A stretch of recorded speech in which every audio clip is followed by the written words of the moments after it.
Hi, welcome to the Coaching Game. I'm Laurie Lawson, and tonight my guest is Barney Feinberg, longtime friend Barney Feinberg. Yes, we have known each other for some time. A long time, and I'm thrilled to have you here. Thank you. Barney contacted me. Barney's a certified life coach, and I just told him he won the record, or as far as I'm concerned, because I've been in this business 14 years, but he told me 17, so I guess we have to be impressed with that. And he'd been kicking around a long time. And he called me and said, you know what, I've got this great thing going with the chemistry factor, which is something that he created and launched and developed and will keep refining for the rest of his life, I'm sure. Absolutely. Right? Yeah. And I said, I got a show. Let's talk about it. So that's what we're going to do today. I'm thrilled to have you here. Tell me a little bit. Barney has well, tell me your background. I don't know, why would I tell you background? How far do you want me to go back? Oh, no, I was not a the tennis log instructor. cabin. No. Not the log cabin. I mean, let's go back to executive recruiter. All right. Well, I was an executive recruiter starting in 1994, like a month after my son was born. Oh, my goodness. Wow. And I was doing that for a number of years, and I decided to buy the company that I was working for. And as soon as I bought it back in '99, I decided, I got to change this up. This is too cut and dry.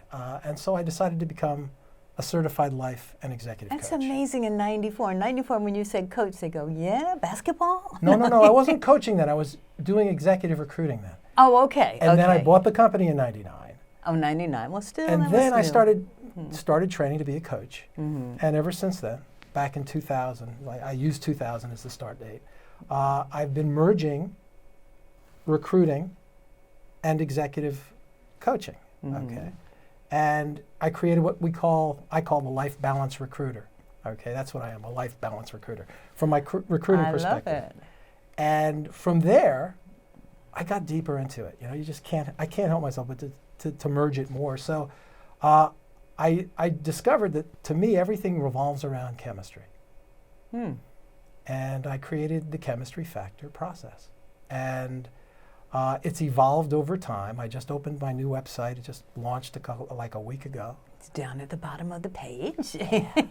and still he showed it to me like a couple of weeks ago, and he goes, look at it again. It stood as he keeps adding cool stuff to it, yes. So what it is about, it's very consistent with executive placement and executive coaching. It's all about the chemistry you have with the people that you work with every day. And what I do is I help people create powerful business relationships so that they can achieve greater business success. Now you keep mentioning chemistry, which is good because you're calling yourself the chemistry factor king. I didn't use the word king. I like king. King is good. But so a little bit. What chemistry? What you mean by chemistry? Well, I train executives to create empowered values, to be able to empower their values quickly and easily, so that they also can then create authentic connection with the people they work with. Wow, empower their values. Do you help people determine their values? No. Okay, why? No. I would think some people would go, I don't know. No, they don't. They know. They don't know. Oh, they don't know verbally. Exactly. Okay. Yeah. So, I'll talk to people, they'll say, well, yeah, I have values. How many can you name? Maybe 3, 4, big values like integrity or something like that. And then I'll look at them and say, well, how many values do you think there are in integrity? Whoa. 30, 40, 50, there are many. And the problem we have, it's not a problem, but the challenge we have is that we're always thinking, in a very broad base. So if you're disconnected from one value in integrity is not working. Really? Of course. Yeah. Oh my gosh, really? If you're disconnected from that value, just one part of it. Just one part of it. One part of it. People on a diet. Oh, they had that little piece of cake.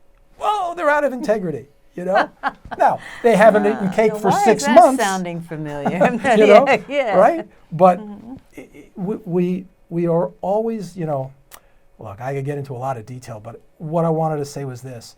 What I have created is a value-based coaching program, because the key elements to creating powerful relationships are our values, okay? And when we're connected to them, when we're empowered by them, life is brilliant. Wow. And when we're disconnected from them, life is tough. How would we, if we're not you, and we haven't done your training, and you haven't coached us, how would we know if we're, I know, how would we know we're out of sync with that? It's so simple. That little feeling that, It's so something's just simple. not right? It's so simple, yeah. When you're upset, frustrated, angry, bored, whenever you're disconnected from a value, those are the things that appear. Bored, wow. Yeah, okay. You're bored. Geez, something's wrong. It boils down to something is wrong. Yeah. But what's wrong is that we're disconnecting from a value. I like that concept. Wow. So the next time that I'm edgy or bored, Yeah. then what value am I disconnecting from? Is that what I would ask? No, you don't. That's not important. Really? No. After I finally got the concept? Okay. No, but it's not important what you're disconnecting from. It's important that you have the ability to empower another value, so that as soon as you're empowering a value authentically, and what do I mean by empowering a value? Empowering a value is to authentically embrace the value, so that what your thoughts and your actions are inspired by that value. Okay. It's about being, not thinking. Okay, I can't think to be empowered by, a value. I can Right. be it, and the way I do it is through stories. Stories, peak moments in your life. Okay. Okay. For example, let's just say I want to empower the value of calm. Okay. I'm there. Deep breath, yes. And where did I get that from? I got it because I went through a process. I have about 28 exercises that I do. And the first step in that is to discover your values, okay? Which is, we'll talk about in a second. But since we're here, okay? Okay. Empowering your values is all about really understanding what those values feel like when they're being honored. And stories and peak moments in your life are the place that you can access it. So when I was on the top of a mountain and the snow was coming down and I couldn't see in front of my hand, but it was coming straight down, no wind, and it was silent. And I think of that moment, and I'm at total peace. And in that place, now at peace, whatever I do next is going to be guided by that value. My thoughts, my actions. All right, so let me go back just one. Let me get this one thing. Okay, so although there are many aspects to your values, they don't all have to be firing up at the same time. You can't fight them all. Okay, It's so impossible. what you do is access one and I go for simplicity. okay. You can have a value of, say, collaboration. Okay, and you could say, well, collaboration to me means, camaraderie, it means collaboration, it means support, it means this, has all these values. And if they're not all there under that value of collaboration, you're disconnected. Okay. This person's not being friendly. And that's part of what collaboration should be in my mind. Well, break down collaboration. What does collaboration really mean to you? And I can't do that now, but there are a bunch of exercises about free writing and identifying and defining, so that it becomes, that's collaboration, and that's camaraderie, and that's support. So that if you're focusing in one place, it's much easier for you to be empowered by the value than if you have to have all of these values meet at the same time. Is that making sense to you? It is. Well, it's certainly relieving, because it's like, oh my gosh, first you tell me there's a million components to integrity, and there's like, how do I know if they're all working? You go, who cares? You don't. Integrity is not the value that you really would empower. Right. It's what the value is. What makes up integrity. Yeah. Yeah. And it's like, and then whatever you choose on which to focus, then that's where you put your energy, and then you're in sync again. Right. Well, yeah. So my program has 4 steps. Okay. First step is to discover your values. How many do we have? Well, people start with me 3, 4, 5. The time they finish, 30, 40, 50.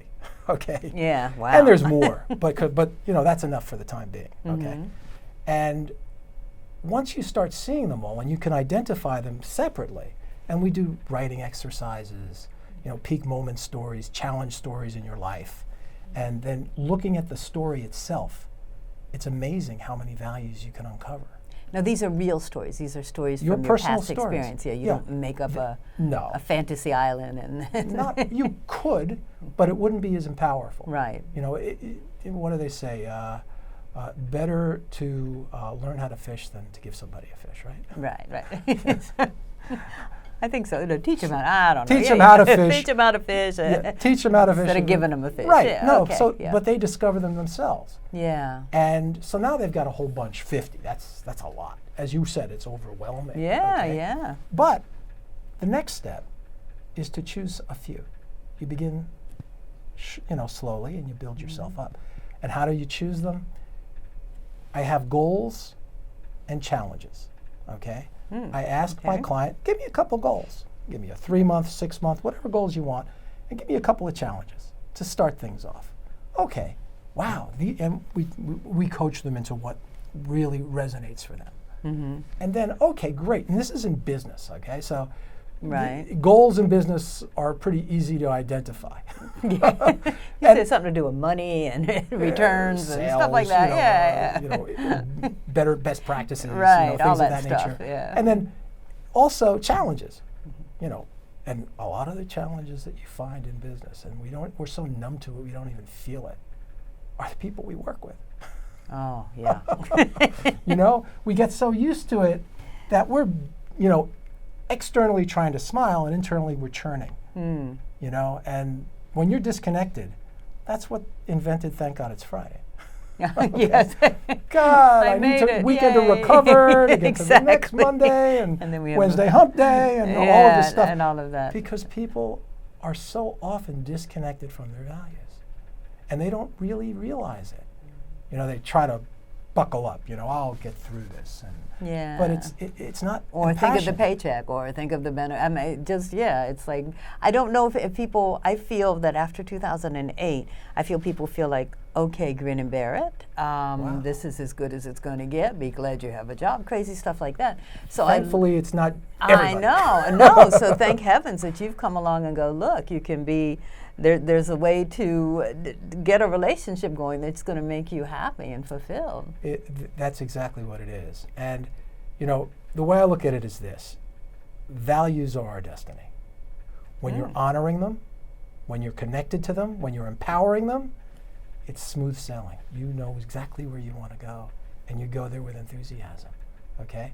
When you're disconnected from them, your destiny is pushed to the side. I mean, Gandhi gave us that. Gandhi said, our thoughts turn into words, our words turn into actions, our actions turn into habits, our habits turn into our values, and our values are our destiny. Wow, our values are our destiny. That's heavy, but good. But if you're living the values and you're authentically, in charge, but you just have to take charge. Well, that's the trick. Is that most people don't know how to consciously empower their values. You said this before we started. You said, "What is this DNA stuff?" Okay, so DNA values. Okay, those are the values that we've been using since childhood, or maybe when we first started work. Okay, I could give you one of mine is like dedication. Wow, dedication. Doesn't that always work? Well, I don't know.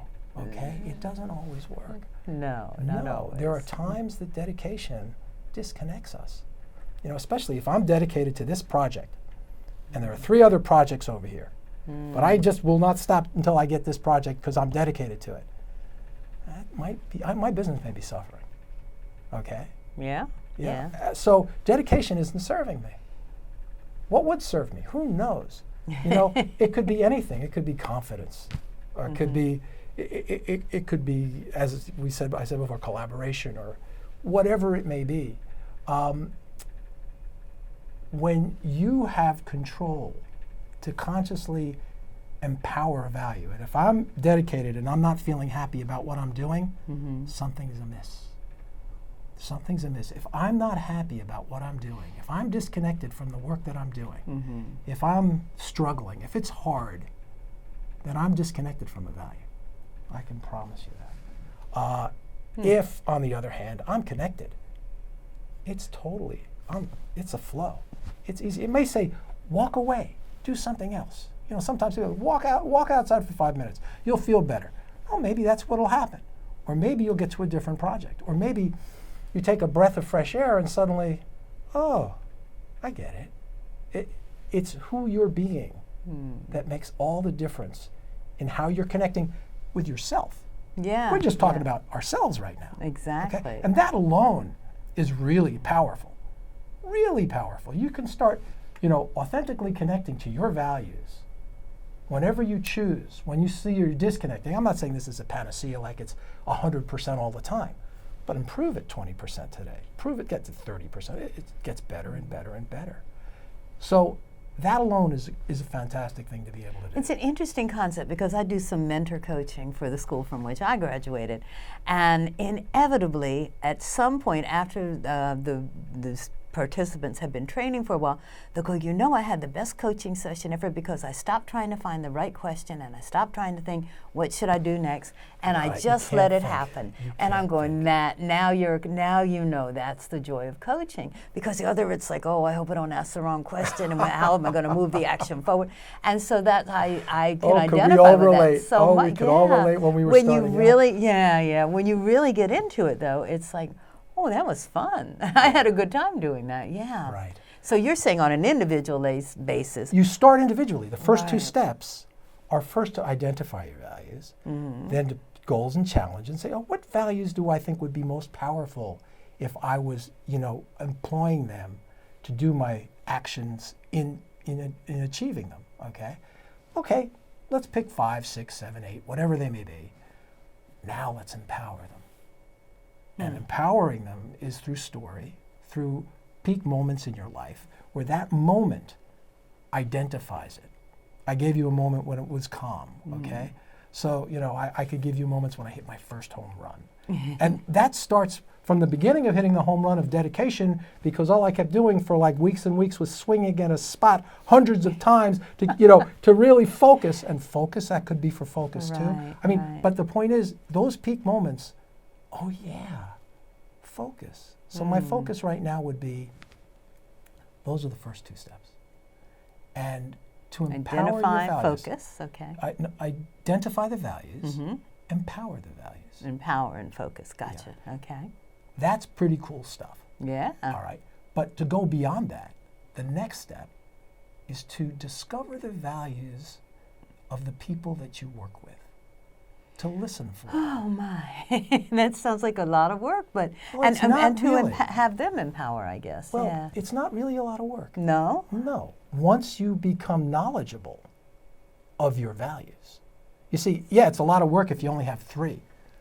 I could go to Alaska and I could look at the snow and I'll see 3 kinds. Thing, yeah. I'll see 3 kinds. I'll see wet, dry, and icy. There you go. Because that's what I shovel. Okay? Yes. But I could look at an Alaskan, he'll see 50 kinds that you can sleep on, that you're going to fall through, that you can drink from, The more values that you take ownership of, the easier it is to hear what you have in common with others. Oh, okay. All right. That makes perfect sense to me. Right. And when I was saying to you before yeah. about peak moment stories, and that there are, there's a good 30 or more values in every peak moment story I've seen, okay? And it's the same in conversation. It's not as easy. The stories, you got the paper, you can think about it 3 or 4 times and find a new one here and there and there.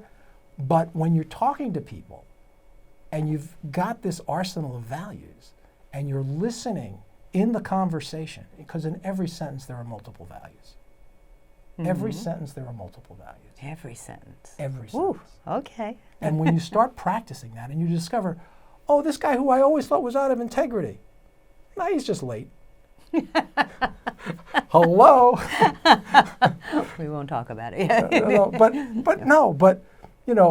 the value of being on time, the value of timeliness. Mm-hmm. This guy and I, we disconnect from that. It just doesn't work. Okay, but he's not out of integrity when it comes to all these other values. So if I empower the value of collaboration, and I'm not making him wrong now. Right. Okay, because what really disconnects us is when we make things wrong. And you're not admitting you're wrong by, there's no right judging or wrong. him. Yeah. No, there's no right or wrong. What you're doing is, what am I doing on this disconnected value? I'm going to empower this one. Oh, collaboration. Guess what starts happening? He comes on time. Really? Yeah. Oh, yes. Because here's what happens. We've built bridges, okay, at work with different people. Here are the bridges that, connect us. We've also built the walls that disconnect us. When you have that wall of, let's say, timeliness that gets in your way, oh, God, I'm telling him to be here on time, and I know he's not going to be here, you're disconnected, okay? Yeah. But if you go to that person, with collaboration, and you speak to them from that perspective, the timeliness isn't going to have the effect. If you allow your circumstances to dictate who you are, you're kind of powerless. Yes. It's funny because when Barney and I were talking, after reconnecting after a while, he gave me some example. Well, I'm not getting it. I'm getting it. I just got it now. We don't have time for the example, but that's it. You're in charge when you're empowering your values. Yes. But when circumstances rule your emotions and your actions and your thoughts, then you're not in charge. You're disconnected. Something is disconnecting you from a value. But you can empower another one that will give you a whole fresh perspective and get you right back into the game. And that's what coaching is all about, broadening horizons and perspectives and changing them and walking on the other side and all that great stuff. Wow. Yeah. And you came up with this whole thing, huh? Yeah, this is mine. And so that's the third step, is to discover values you have in common with people and the ones you don't. Oh my God, why do I keep going to timeliness? This guy and I, we're always going to have an issue. I'm crazy. Einstein, definition of insanity, doing the same thing over and over, right? And how many people at work get into that habit? And that drives me nuts because, companies are always about innovation. They're always about being innovative, to take it to the next level, to take it to the next sphere. And the one thing they it's getting better. I mean, I went to a meeting not too long ago where, and I think you were there too, though we didn't see each other. Right. Where all of these major Google and big wigs, Comcast, they're all, bringing in coaching on multiple levels so that the coaching connections cascade. I love that word. Yeah. That cascade was that was a word I had not heard. Yeah. Yeah, and it kind of like this. Yeah. So getting back, the third step is to understand the values you have in common with people and the ones you don't. So empower, focus, understand. Yeah, and then or find commonality? Well, that's it. Okay. The ones you have in common. And we have values in common with everybody. Well, especially now, with the political climate and everybody, it's like, okay, forget about that. We're human. First of all, let's be human, and then we can sort of, choose our thing. Yeah, so. But when you find the values you have in common with people, and I actually tell people, write them down so you keep practicing using those. I like that, yeah. And don't use the ones that you see don't connect you. Right. Okay, because they're not going to help you. You might get something done, but too often people get things done through fear, through upset, through anger, and I got to get this done. Oh, I'm exhausted. Yeah. Whereas when you're doing it from a value that empowers you, it's so much easier to do it. It definitely is. Yeah. It definitely is. So the fourth step is to authentically connect with the person you're talking to. And we've discussed it, but I'll define it. Mm-hmm. Authentic connection is when you're empowering a value that is being honored by the person you're talking to at the same time. You're both honoring that value together. You can imagine what that does. It's really giving me such fodder for further and how you deal with people, because it's like, there are some people that do drive me crazy, and it's like, and my thought is, okay, then get them out of your life, but maybe not. Maybe maybe find what connects. Yeah. I had a guy, he's a friend, that I was coaching, and he told me about this meeting that he goes into. He's part of a board, and there's one guy that everybody agrees really difficult, and you got to put up with him and all of this. And we did this coaching, and suddenly he said, I looked at it from a different perspective, and suddenly I realized, oh my goodness, we had a great conversation. I could connect with him, and everybody was talking to me later. How'd you do that? It's amazing. Now, I know that you do this for individuals, yes? I do this for executives. Okay. Okay. C-level or management level, or Right. I'll do this with people who want to take it to the next level. Okay. I like working with entrepreneurial people. So first you teach them how to get the chemistry factor going, Right. and then you teach them how to spread it out to... Well, let's say this, this has been a couple of years. The chemistry factor has evolved. So this program, the book is coming out. I've been coaching from this book Right. that has been a labor of love. But you were having fun. Oh. you were in integrity. Most of the time. There were times I wasn't. I'm Yeah. human. But let me tell you, when I was disconnecting, I was like, oh, wait a minute. Oh, let's go back Practice what I'm preaching, yes. Let's go back to confidence. Oh, it's going to get done. Absolutely. And it made it so much more enjoyable. Yeah. Okay. And so, what I see going on here, I'd like to do speaking. People have told me I can speak well, so I might as well get out there and speak. Might as well. Especially when I get my book. Yeah. Okay. And also seminars. I do. Oh, that would be great. Yeah. I mean, having a group of people, to experience it. So just like we're talking. Yeah, and if they want to explore it more in depth, there you are. All right, we have a minute left, so I know, I don't know. We didn't even do the cards. I know. We'll talk about the cards some other day. So at the bottom, you do have a. I want to see one. All right. What would you do? Journey, which perfect. He chose the journey card, and that's what we've been talking about. How you can empower your journey, I guess, and make it more enjoyable all the time. Gandhi said, "Your values are your destiny." Yeah, I think that's going to be my takeaway quote for a while, to remind me what I'm doing. And everybody else, I want you to conjure up moments when you were in sync, and then empower that value. That's so cool. Go to the website. It's a work in it's up there and it's great. But I'm sure he's going to be adding stuff. And see what Barney has. He has some free stuff. I noticed that. So go and check that out. And I want to thank you so much for contacting me and saying I got this new thing going, and for coming on the show. This has been kismet. It just kind of happened. Supposed to be against all odds today. Believe me. Thank you, Barney. My pleasure, Laurie. You're great. Thank you.